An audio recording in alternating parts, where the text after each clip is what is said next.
Bulletin में सबसे पहले बात इटली में हो रहे G7 समिट की कर लेंगे। प्रधानमंत्री नरेंद्र मोदी 50वें G7 समिट में शामिल होने के लिए इटली में मौजूद हैं। इस दौरान पीएम मोदी ने इटली की प्रधानमंत्री जॉर्जिया मेलोनी से मुलाकात की है। दोनों नेताओं ने एक दूसरे को हाथ जोड़कर नमस्ते किया और एक दूसरे का हालचाल जाना। इसके पहले पीएम मोदी फ्रांस के राष्ट्रपति इमैनुअल मैक्रो और ब्रिटेन के पीएम ऋषि सुनक से भी मुलाकात कर चुके थे। द्विपक्षीय बैठक में फ्रांसीसी राष्ट्रपति मैक्रो और पीएम मोदी के बीच make in India, defence, space, education के साथ साथ आर्टिफिशियल इंटेलिजेंस जैसे मुद्दों पर भी चर्चा हुई है। रूस यूक्रेन जंग के बीच सबसे ज्यादा चर्चा मोदी और यूक्रेन के राष्ट्रपति वोलोदिमिर जेलेंस्की की है। मुलाकात के दौरान दोनों ही नेता गले लगे। इसके बाद उनके बीच द्विपक्षीय बैठक हुई। रूस यूक्रेन के जंग शुरू होने के बाद ये दूसरा मौका है जब मोदी ने जेलेंस्की से मुलाकात की है। इसके पहले पिछले साल दोनों नेताओं ने जापान में G7 समिट में मुलाकात की थी। वहीं पीएम कैथोलिक चर्च के प्रमुख पोप फ्रांसिस से भी मिले। आपको बताते चले कि प्रधानमंत्री नरेंद्र मोदी लगातार 5वीं बार G7 समिट में शामिल हुए हैं और एक एक करके जो तस्वीरें सामने आ रही हैं वो हम आपको दिखा रहे हैं। ये तस्वीरें सबसे ज्यादा महत्वपूर्ण है। आपको बताते चले कि रूस यूक्रेन युद्ध के बीच के हालात में ये जो बातचीत है, यकीनन एक तरफ भारत अपनी बिल्कुल अलग भूमिका के साथ आगे बढ़ रहा है, यानी कि रूस और यूक्रेन दोनों के साथ अपने संबंधों को लेकर वो आगे की ओर बढ़ता हुआ, लेकिन युद्ध के हालात में यकीनन जेलेंस्की को वो मॉरल सपोर्ट करता हुआ। और ये तस्वीरें दिखा रहे हैं इटली के प्रधानमंत्री मेलोनी ने जब प्रधानमंत्री नरेंद्र मोदी का हाथ जोड़कर स्वागत किया, उनका हालचाल पूछा, गर्मजोशी के साथ उनका वेलकम किया और यहां आने के लिए यानी कि इटली में पहुंचने के लिए उनका धन्यवाद भी किया।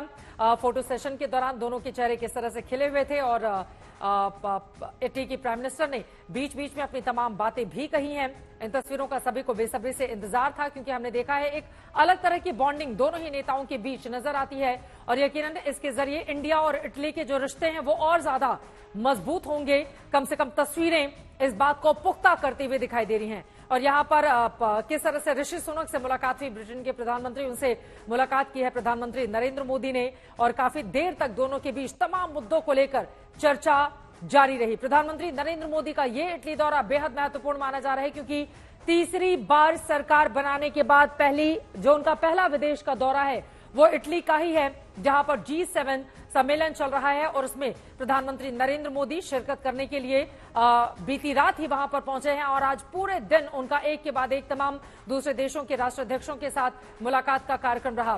फ्रांसीसी राष्ट्रपति मैक्रो और पीएम मोदी के बीच make in India, space, education, defence, AI जैसे तमाम मुद्दों पर विस्तार से चर्चा हुई है। ये तस्वीरें हम आपको दिखा रहे हैं। रूस यूक्रेन जंग के बीच सबसे ज्यादा महत्वपूर्ण था जब वोलोदिमिर जेलेंस्की से प्रधानमंत्री नरेंद्र मोदी ने मुलाकात की और उनसे उनके देश के बारे में पूरी जानकारी ली। यकीनन यूक्रेन में इस तरह के हालात जो मौजूदा वक्त में बने हुए हैं वो अच्छे नहीं है, लेकिन रूस यूक्रेन के बीच कोई बीच का रास्ता भी निकलता हुआ दिखाई नहीं दे रहा है।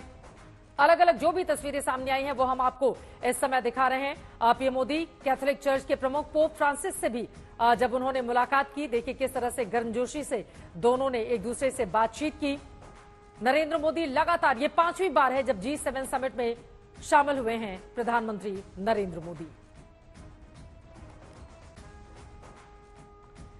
हमारी संवाददाता गीता मोहन जैसे ही जुड़ेंगी उनके पास आपको लेकर चलेंगे। आपको बताते चले आउटरीच सत्र में भाग लेने के लिए प्रधानमंत्री नरेंद्र मोदी इस वक्त वहां पर मौजूद हैं और तमाम बड़े नेताओं के साथ उनकी मुलाकात की। जिस तरह के पोप के साथ जो मुलाकात की तस्वीरें आई हैं पोप फ्रांसिस से, देखिए दोनों ने किस तरह से एक दूसरे को गले लगाया है और यकीनन ये तस्वीरें अपने आप में बेहद महत्वपूर्ण हो जाती हैं। प्रधानमंत्री नरेंद्र मोदी ने उनका पूरा हालचाल भी लिया और यकीनन तमाम अलग अलग नेताओं से मुलाकात करके सभी को वो भारत आने का न्योता भी दे रहे हैं क्योंकि तीसरी बार फिर से बनी है मोदी सरकार, एनडीए सरकार। उसके मद्देनजर उनका पहला ये दौरा और कई लोगों ने उनको बधाई भी दी तीसरी बार सरकार बनाने को लेकर।